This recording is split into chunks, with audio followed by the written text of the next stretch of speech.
시간이 돼서 저희 시작해 보도록 하겠습니다. 참고로 저희가 여기 공간이 협소하다 보니까 이 영상에 이쪽이 지나다니면 좀 걸리는 것 같아요. 그래서 혹시라도 이쪽에 앉아 계신 분들은 혹시 자리를 이석하시더라도 여기 카메라를 조금 신경을 써주시면 감사하겠습니다. 네, 안녕하십니까. 저는 오늘 포럼 사회를 맡은 한국법제연구원의 AI 법제팀장 정원준입니다. 반갑습니다.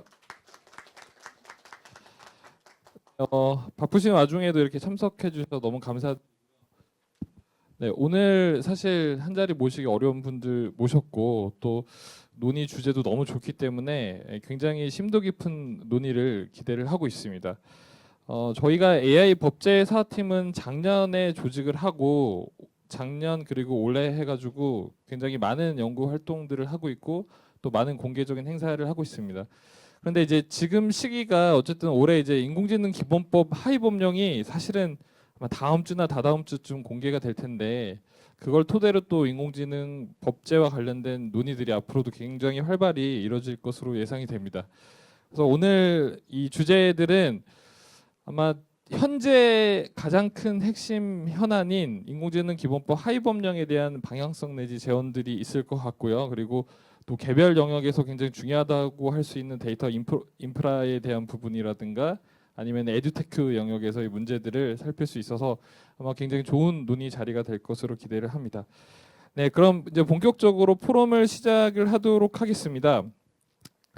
오늘 이제 순서를 사전에 공지된 순서에서 저희가 기념 촬영이 이제 초반에 되어 있는데 이 발제 세션을 3세션 발표 토론까지 마치고 나서 그 기념 촬영을 하고 휴식을 취하는 형식으로 조금 일정을 조정을 하도록 하겠습니다. 네, 그럼 이제 본격적으로 포럼을 첫 번째 세션을 시작하도록 하겠습니다. 먼저 제1주제는 AI 산업 육성을 위한 AI 기본법 하위 법령의 정책 방향과 제도적 과제를 주제로 이 법무법인 세종의 장홍원 변호사님께서 발표를 해주시고 또 이어서 고려대 김희연 연구교수님께서 지정 토론을 해주시도록 하겠습니다. 네, 그럼 본격적인 포럼의 문을 열어주실 법무법인 세종의 장홍원 변호사님을 큰 박수로 모시겠습니다.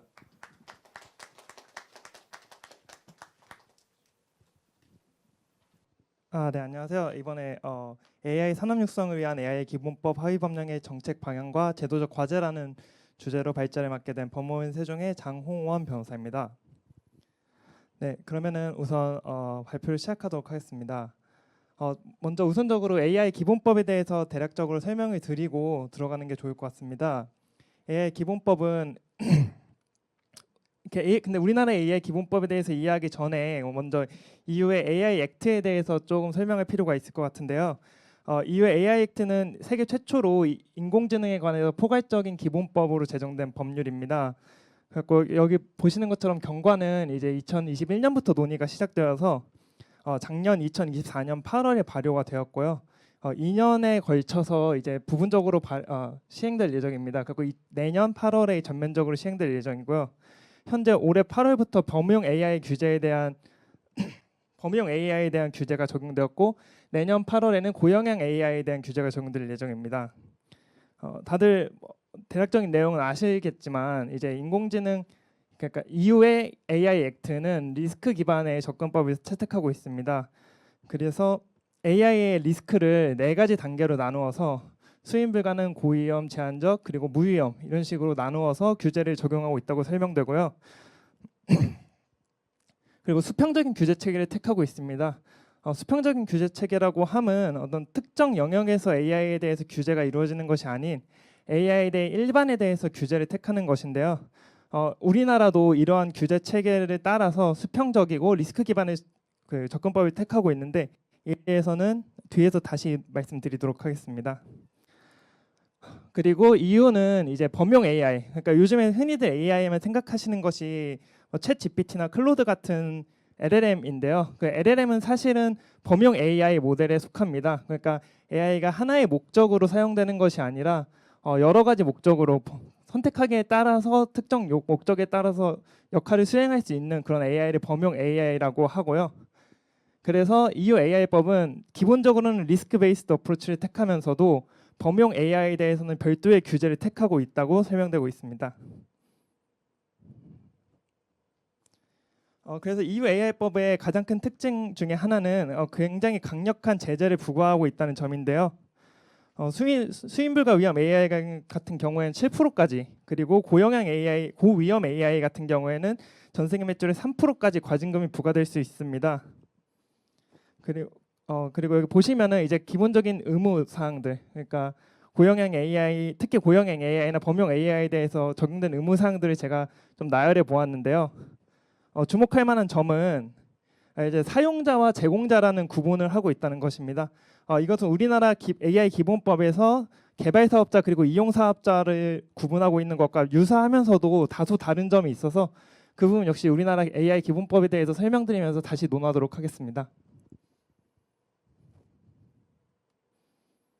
EU AI법에 대해서는 여러 가지 비판이 있는데요. 우선 고위험이란 무엇이냐에 대한 그 모호함이 있다. 예를 들면은 고위험의 그 기준이 되는 것들을 실제 지금 AI가 그렇게 생활 속에서 막 위험하게 다양한 정도로 쓰이질 않고 있는 상황에서 이념적으로 고위험 AI를 분류하고 그에 따른 규제를 시행하였기 때문에 이게 현실과 맞지 않고 다소 임의적인 분류이다라는 비판이 있고요. 그리고 과잉 규제라는 비판, 그 이중 규제 위험이 있다는 비판이 있는데요. 뭐 아까 보신 것처럼 이제 뭐 과징금이 전 세계 매출액의 7%, 뭐 3% 이렇게까지 부과되기 때문에 너무나 강력한 규제를 적용해가지고 AI 산업 발전을 가로막고 있다라는 비판이 있고요. 그리고 수평적 규제를 택했기 때문에 각 분야에서 AI에 대해서 또 개별적인 규제를 가할 때 수평적 규제와 수직적 규제가 중복적으로 적용될 위험성이 있다는 내용이 논해지고 있습니다. 그리고 투명성 의무가 이제 범용 AI에 대해서는 투명성 의무가 적용되고 있는데요. 그 부분에 대해서도 민간 사업자에 대해서 과한 규제, 뭐 예를 들면 영업 기밀을 유출하도록 하는 것이 아니냐라는 비판이 있고, 그리고 마지막으로는 뭐 아까도 잠깐 말씀드렸지만 결국에는 이런 규제 법령이 너무 강하고 광범위하게 규정되다 보면 산업과 기술 발전에 부정적인 영향이 미치지 않겠느냐라는 지적이 있습니다. 특히 AI는 제조업 같은 인프라가 요구되는 그 산업과는 다르게 스타트업이나 중소기업에서도 활발하게 이제 산업 진출을 하고 있는데요. 그런 경우에는 이런 규제에 대한 부담이 더욱 커서 산업에 대해서 진입 장벽이 높아질 수 있다라는 우려가 있습니다.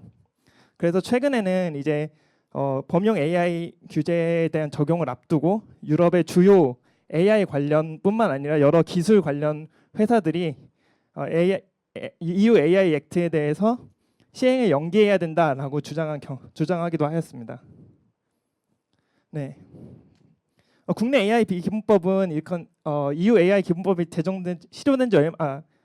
발효된 지 얼마 되지 않아서 이제 올해 초에 제정되었고요. 내년 1월에 시행 예정입니다. 비슷한 체계를 따르고 있고요. 고영향 인공지능 그리고 범용 AI 대신에 생성형 인공지능과 대규모 인공지능에 대한 규제를 두고 있는데요. 이 부분에 대해서는 뒤에서 좀 더 자세히 살펴보도록 하겠습니다. 그래서 직접적으로 예를 들면 인공지능에 대해서 가해지는 의무들, 인공지능 사업자들이 부과해야 하는 의무들은 다음과 같습니다. 사전 검토 의무, 그러니까 이게 고영향 인공지능에 해당하는지 사전 검토 의무 등을 부과하고요. 또한 인공지능을 이용한 결과물에 대해서 표시 및 고지 의무를 지니게 됩니다. 흔히들 말하는 워터마크 같은 내용이라고 이해하시면 됩니다. 그리고 고영향 인공지능에 대해서는 매우 상세한 규제가 부과되는데요. 뭐 위험관리 방안 수립, 이용자 보호, 그리고 안정성, 신뢰성 확보 조치, 문서 작성 등이 있습니다. 마지막으로 이제 대규모 인공지능에 대해서는 별도의 규제가 적용되는데요. 이 대규모 인공지능이 고영향 인공지능 아니면 생성형 인공지능과 그럼 규제가 중첩되는 것이 아니냐라는 의문이 있을 수 있습니다. 그 부분에 대해서도 아래에서 다시 살펴보겠습니다. 그럼 이제 인공지능 기본법에 대해서 대략적인 내용을 살펴보았으니 산업 육성 측면에서 어떤 식으로 문제점이 있고 그럼 어떻게 해결해 나가야 될지에 대해서 좀 더 논의드리도록 하겠습니다. 일단 하위 법령은 방금 시작할 때 소개해 주신 것처럼 이제 곧 발표를 앞두고 있는 것으로 알고 있고요. 산학연 그리고 법조계까지 해서 이렇게 워킹그룹 그리고 태스크포스를 구성하여서 장기간 동안 구체적인 내용들을 어떻게 설정할 건지 논의가 이루어져 왔습니다. 그리고 정부는 이런 하위 법령에 대해서 아직 물론 공개가 되지는 않아서 구체적인 내용을 봐야는 하겠지만 정부 그리고 과기정통부는 언론 등을 통하여 이제 규제보다는 지능에 방점을 두고 운영하겠다는 입장을 밝혀왔는데요. 그러나 이제 다음부터 말씀드릴 내용은 AI 하위 법령에서 우려되는 부분들에 대해서 좀 논의를 드리도록 하겠습니다. 우선은 첫 번째로는 법적 불확실성입니다.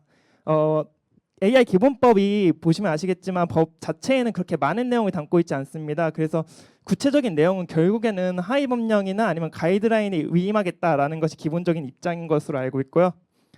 이것은 이제 기술 발전이 워낙 빠르기 때문에 어느 정도는 불가피한 사항이라고 생각을 합니다. 법에서 모든 것들을 다 미리 규정할 수는 없으니까요.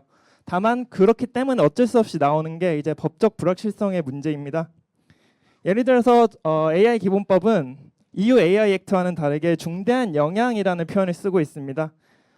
이 의도는 AI가 위험한 것이 아니고 사회에 어떤 영향을 미치는 부분에 우리가 초점을 맞춰야 되지 않겠느냐라는 의도로 이런 용어가 제안이 되었고요. 다만 이러다 보니까 그럼 우리가 위험하지 않은 AI에 대해서도 규제를 적용하겠다는 것이냐, 그리고 그런 위험하지 않지만 영향력이 크다는 이유만으로 규제까지 적용할 필요가 있느냐라는 논의가 있을 수 있습니다. 다음으로는 고영향 인공지능의 정의를 보시면 각 영역에서 활용되는 것이라고 하여서 각 영역을 열거하고 있는데요. 그 영역에 대한 해석의 불확실성이 있을 수 있습니다. 예시를 하나 들어드리면 채용 대출 심사 등 개인의 권리 의무 관계에 중대한 영향을 미치는 판단 또는 평가. 그러면은 이 규정만 보고는 사실은 어떤 영역에서 활용되는 AI가 여기에 해당되는지 좀 알기가 어렵습니다. 이유는 첫 번째, 채용과 대출 심사라는 것이 특정한 관련성이 있다기보다는 그렇게 큰 관련성이 없어 보이기 때문에 저기서 이 예시로 들고 있는 사항만 가지고 우리가 이게 어느 범위까지 포섭되는지를 좀 구체적으로 예측하기가 어렵고요. 그리고 두 번째는 개인의 권리 의무 관계에 중대한 영향을 미치는 판단 또는 평가라는 표현 자체가 상당히 넓게 해석될 수 있기 때문입니다. 그래서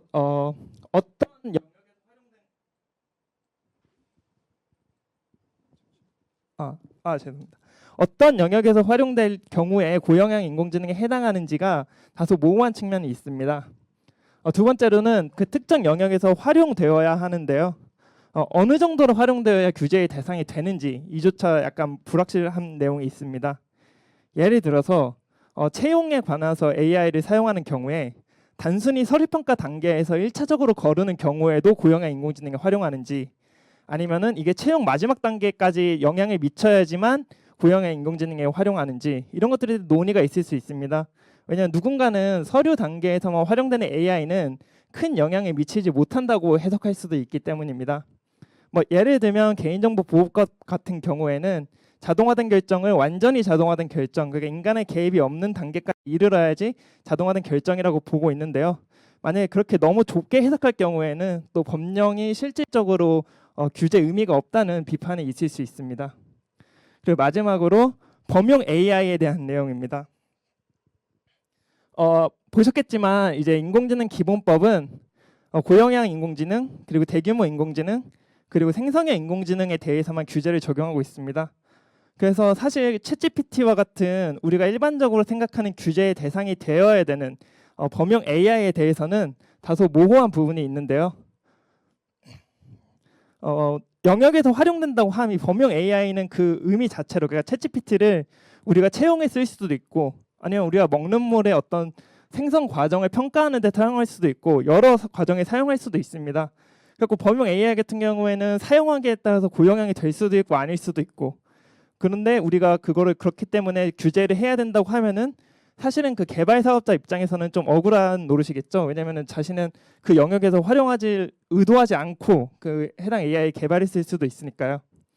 그래서 EU AI 같은 경우에는 intended to be used, 그러니까 사용의 목적을 판단의 요소로 삼고 있습니다. 그런데 우리나라 AI 기본법 같은 경우에는 그런 내용이 없기 때문에 만약에 이런 것들이 하위 법령에서 좀 구체화될 것인지에 대해서 살펴봐야 될 것 같습니다. 또 이제 주체에 대한 모호성이 있는데요. 예를 들면 개발 사업자와 이용 사업자를 구분하고 있습니다. 그런데 사실 AI 같은 경우에는 개발과 이용의 구분이 다소 모호하다는 지적이 있을 수 있습니다.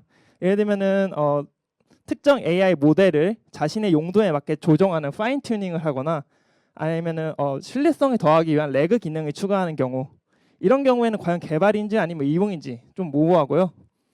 그래서 이제 EU AI 액트 같은 경우에는 Substantial Modification이라는 개념을 도입하여서 AI에 어떤 중대한 영향을 가하는 경우가 있는 경우에는 그 경우에도 개발 사업자에 적용되는 규제를 적용하도록 하고 있습니다.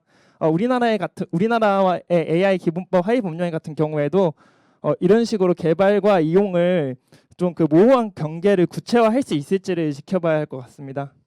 그리고 마지막으로 이용자에 대한 내용인데요.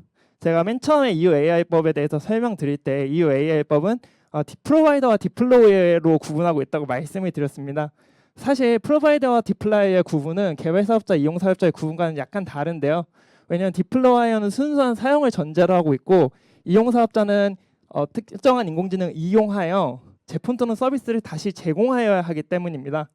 그러니까 결국엔 우리나라는 사업자에 대해서만 규제를 적용하려고 하다 보니 AI 기업 같은 경우에 특정한 경우에는 이용자에 대해서도 규제가 적용되어야 할 필요성이 있다는 부분은 약간 간과한 게 아닌가 싶습니다.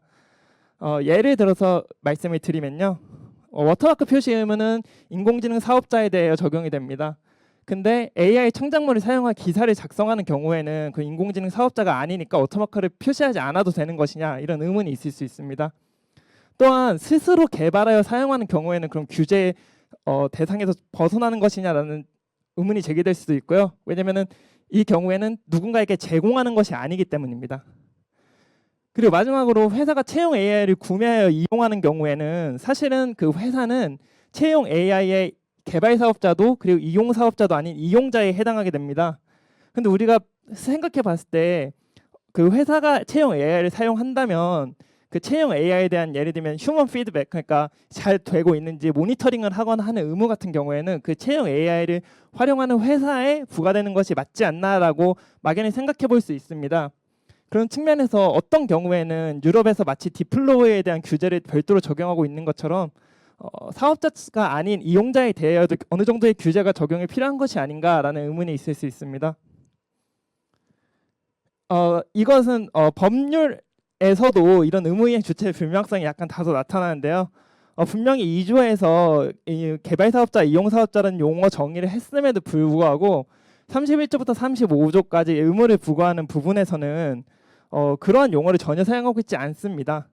그래서 해석상으로 인공지능을 제공하는 경우에는 개발 사업자, 인공지능을 이용한 제품 또는 서비스를 제공하는 경우라고 표현된 경우에는 이용 사업자라고 저희가 이해할 수는 있지만 이러한 용어의 사용이 법령 체계상 왜 정의 규정을 이용하지 않고 규정된 것인지, 뭐 의미상의 차이가 있다고 봐야 되는지 아니면 그냥 단순한 입법 기술상의 문제였던 것인지, 이런 것들이 다소 불확실하게 남아 있습니다.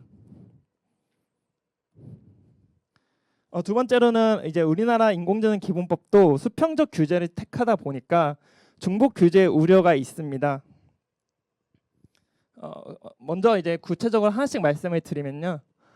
투명성 의무 같은 경우에는 이 부분은 뭐 아까 그 주체의 불명확성과도 다소 겹치는 내용이 있는데요. 예를 들면 인공지능 사업자는 이라고 하여 의무를 부여하고 있습니다. 그러면 이게 개발 사업자, 이용 사업자 모두에게 적용되는 것으로 해석할 수 있겠죠. 그런데 그 결과물에 대하여 인공지능에 의하여 생성되었다는 사실을 표시하도록 하고 있으므로 이것은 이용 사업자에 한정하는 것이 타당한 것이 아닌가 하는 의문이 들 수도 있습니다. 물론 이 부분에서 정반대로 아예 인공지능을 설계할 때부터 결과물의 메타데이터 같은 것들이 식별될 수 있도록 설계를 해야 된다라고 하여 개발 사업자에만 적용될 수 있다고 주장할 수도 있습니다. 이처럼 약간의 다소의 불분명한 부분이 있고요. 뭐 제3항도 마찬가지입니다. 결과물에 대해서 우리가 초점을 둔다면 사실은 제가 아까 신문 기사에서 생성형 AI를 사용한 이미지를 활용하는 예시를 들었던 것처럼 어쩌면 이용자에 대해서 규제가 적용되어야 할 수도 있습니다. 그런데 지금 인공지능 사업자에 대해서 규제를 적용하고 있기 때문에 이런 내용들을 어떻게 풀어갈 것인가에 대한 문제가 생길 수 있습니다. 참고로 이 부분은 다른 부처와의 중복 가능성에도 문제가 되는데요. 예를 들면은 언론사가 생성형 인공지능 AI의 결과물을 활용할 때 인공지능 사업자에 해당하지 않기 때문에 규제를 벗어난다고 한다면은 문화체육관광부나 뭐 다른 부처에서는 그러면 우리는 활용할 때 적용되는 규제를 만들어야겠다라고 생각을 할 수도 있고, 그래서 정보통신망법이나 다른 법률 중에서 생성형 인공지능 AI 결과물을 활용할 때에는 그 결과물이 인공지능으로 생성되었다는 사실을 표시하여야 한다라는 실질적인 내용은 유사하지만 적용 주체만 달리하는 법률이 제정되어야 된다고 주장할 수도 있다고 생각합니다.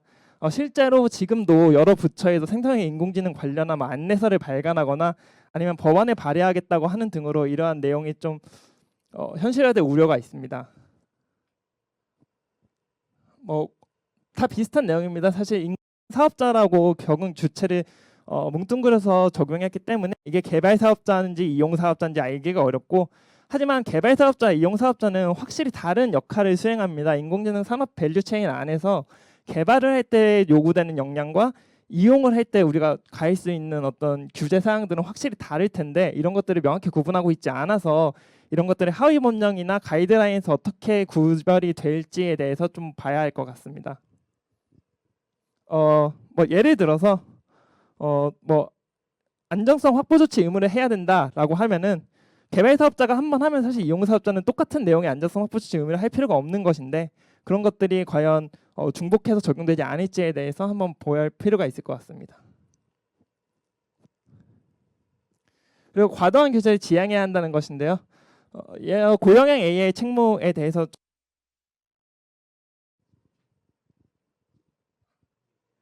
고영향 AI 책무는 기술적으로 가능한 범위에서 어떤 의무를 부과하고 있는데요. 그 기술적으로 가능한 범위라는 것이 특히 인공지능의 경우에는 시시각각으로 바뀌고 산업계와 학계의 의견이 서로 상이할 수 있을 것 같습니다. 실제로 제가 산업계 분들이 참석하는 간담회 같은 걸 참석하여 보면은 산업계 분들은 어떤 학계나 법조계에서 바라보고 있는 허들이 너무 높다, 그래서 우리가 실질적으로 굉장히 많은 부담을 느끼고 있다, 이런 의견을 많이 주시고요. 그리고 학습용 데이터에 관한 설명 의무 또한 뭐 기밀 노출 가능성이라든지 아니면 실제로 작성을 잘 해준다고 해도 우리가 그 학습용 데이터에 대해 어떤 식으로 검증할 수 있을 것인지, 이러한 실질적인 내용들에 대한 논의가 좀 있어야 할 것 같다는 생각이 듭니다. 그리고 범용 AI에 대해서 말씀드린 거는 이제 앞에서 말씀드린 내용과 비슷하고요. 특히 범용 AI 같은 경우에는 아시겠지만 우리나라 같은 경우에는 자체 LLM 모델이나 AI 모델을 실제로 개발하는 회사가 그렇게 많지 않습니다. 손꼽는 것으로 알고 있고요. 그래서 오히려 해외 사업자들에 대해서 적용을 해야 하는데 그게 실질적으로 가능할 것이냐, 이런 내용도 있을 수 있습니다. 그리고 사실조사는 사업자들이 많이 제기하는 문제 제기로 단순 사고나 민원만으로도 가능하게 한다는 점에 대해서 과도한 부담이 된다라고 주장하시는 분들이 있습니다. 시간이 거의 다 되어서 빠르게 마치도록 하겠습니다. 이런 법적 불확실성을 먼저 해소를 해야 할 것 같고요. 이 법적 불확실성은 단순히 법률적인 문제일 뿐만 아니라 실제 사업자들이 이 산업에 진출할 것인가, 아니면 어느 식의 사업을 영위할 것인가, 아예 사업을 시작할 것인가 말 것인가에 대한 어떤 의사 판단에 영향을 주는 심각한 문제라고 생각을 합니다. 그래서 비용을 증가시킬 뿐만 아니라 시장 진입을 지연시킬 수도 있고요. 그리고 중복 규제에 따른 비효율성을 방지해야 하고, 마지막으로 AI 산업의 특성을 고려할 필요가 있다고 생각합니다. 계속 말씀드린 것처럼 AI 산업의 같은 경우에는 어떤 전통적인 산업과는 다르게 밸류 체인이 명확히 구분되지 않는 경우들이 많고, 기술 발전이 워낙 빠르다 보니 이런 것들을 우리가 어떤 식으로 규정해야 될지, 그리고 마지막으로 워낙 글로벌하게 이제 산업이 성장을 하다 보니까 국제적 상호 운영성에 대한 고려를 안 할 수가 없습니다. 우리나라만 강력한 규제를 가한다고 했을 때 그것이 우리나라 국제적 경쟁력을 잃게 되진 않을지, 이런 것들을 좀 고려해야 될 것 같습니다. 그리고 이 부분은 이제 인공지능 기본과는 무관하게 데이터 이용 활성화나 인프라 규제 같은 내용들도 우리가 법적인 측면에서 좀 더 제도적으로 살펴봐야 하는 부분이 아닌가 해서 추가를 했고요. 특히 데이터 같은 경우에는 뭐 EU 같은 경우에는 EU 데이터 스페이스를 구축하는 등 데이터 거래 활성화, 공유 활성화를 위한 노력을 하고 있는데, 우리나라 같은 경우에는 이러한 부분이 이제 인공지능 사업자들이 산업 발전이나 기술 발전하는데 큰 걸림돌이 되는 걸로 조사되었습니다. 그래서 이런 부분에 대한 어떤 고민이나 인프라 부분에 대한 고민도 필요할 것 같습니다. 네, 이상으로 발표 마치도록 하겠습니다.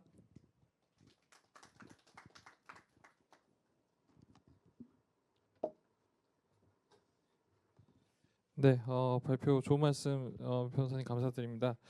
그 오늘 사실 말씀 주신 내용들이 앞으로 그 일주일 뒤에 공개될 하위 법령과 가이드라인에 얼마만큼 그 불확실성을 해소해 줄지 아마 기대가 되는 부분 같습니다. 네, 그러면은 이어서 지정 토론은 고려대학교의 김희연 교수님께서 해주시겠습니다. 네, 박수 부탁드리겠습니다. 안녕하십니까. 소개받은 김효연입니다. 이 AI와 관련해서는 지금 급속한 어떤 AI 발전이 경제적인 어떤 혁신적 변화뿐만 아니라 인간 삶에 있어서도 많은 영향을 미치고 있는 것이라고 생각이 듭니다. 그래서 앞서 발표자님께서 발표하신 내용을 들어보면 실질적으로 산업 육성의 측면에서 보게 되면 우리가 규제라든지 이런 부분에 대해서는 완화할 필요성이 있다라고 생각이 듭니다.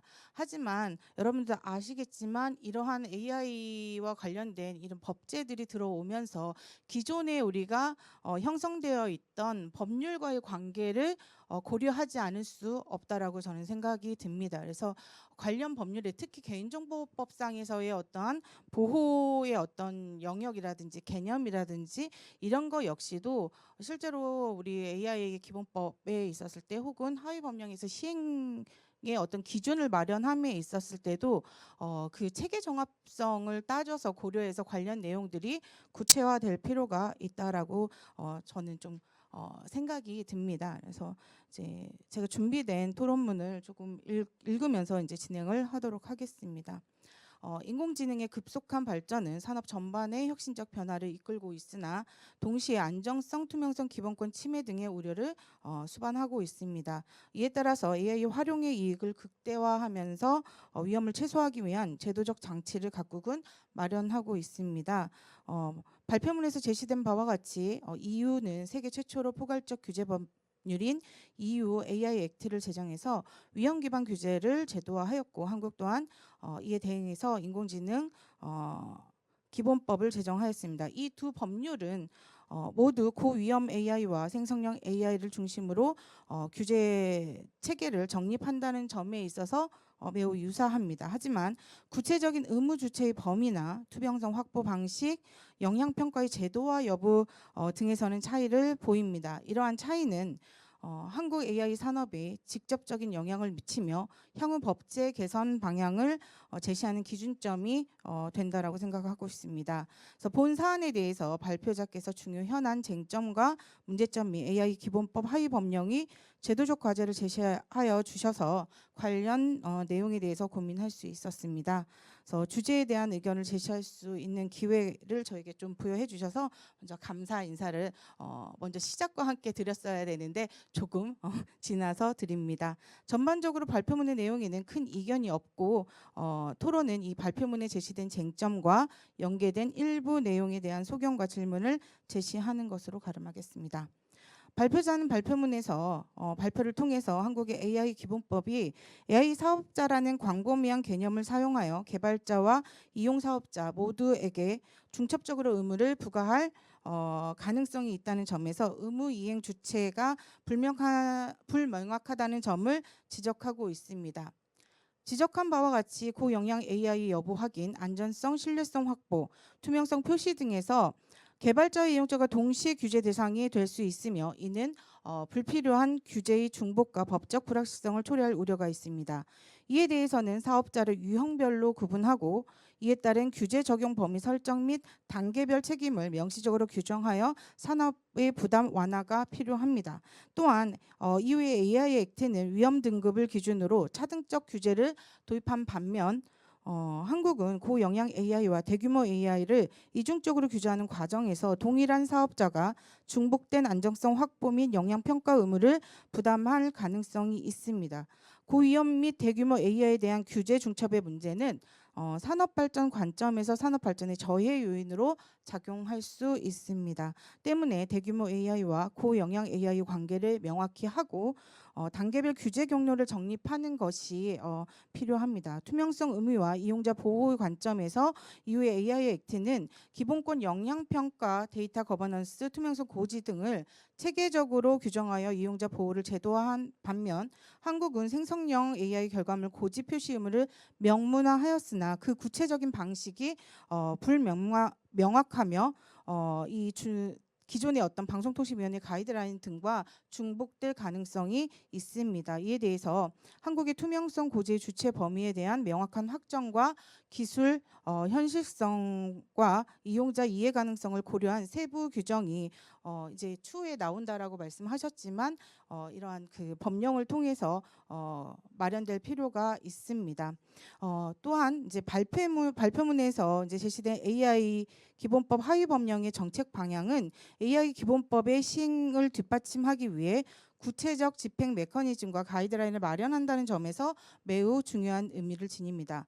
그러나 하위 법령은 법률이 선언적 차원에 머무르지 않고 실제 산업 현장에서 적용되도록 하는 실제적 규제 장치이기 때문에 오히려 법률보다 더 큰 규제 효과를 미칠 수 있습니다. 이에 따라 하위 법령의 구체화 과정에서 제기될 수 있는 법적, 산업적 쟁점이 충실히 반영된 검토가 이루어질 필요가 있습니다. 위에서 언급된 쟁점을 중심으로 발표자께 아래의 질문을 통한 고견을 청하고자 합니다. 첫째, 의무주체의 단계별 구분은 사업자의 법적 불확실성을 감소할 수 있다는 측면에서 매우 중요한 쟁점입니다. 규제 주체의 명확성과 관련하여 하위 법령에서 개발자와 이용 사업자를 구체적으로 구분하는 기준은 무엇이며 동일한 AI 시스템에 대해 중복 규제가 발생하지 않도록 하는 장치가 현행 법령에 규정되어 있는지 여부와 없다면 추후 법령에서 반영되어야 할 내용과 기준에 대해서 발표자께서는 어떤 기준을 적용해야 하는지에 대해서 기준을 간략하게 말씀해 주시기 바랍니다. 그리고 둘째, 고영향 AI와 대규모 AI 규제의 중복 가능성은 앞서 말씀하신 바와 같이 두 개념이 중첩될 경우 사업자가 이중 규제를 받을 가능성이 있습니다. 이에 해소와 관련하여 하위 법령 단계에서 양자의 개념을 위계적으로 조정하거나 규제 적용 범위를 명확히 하는 방안이 필요하다라고 생각합니다.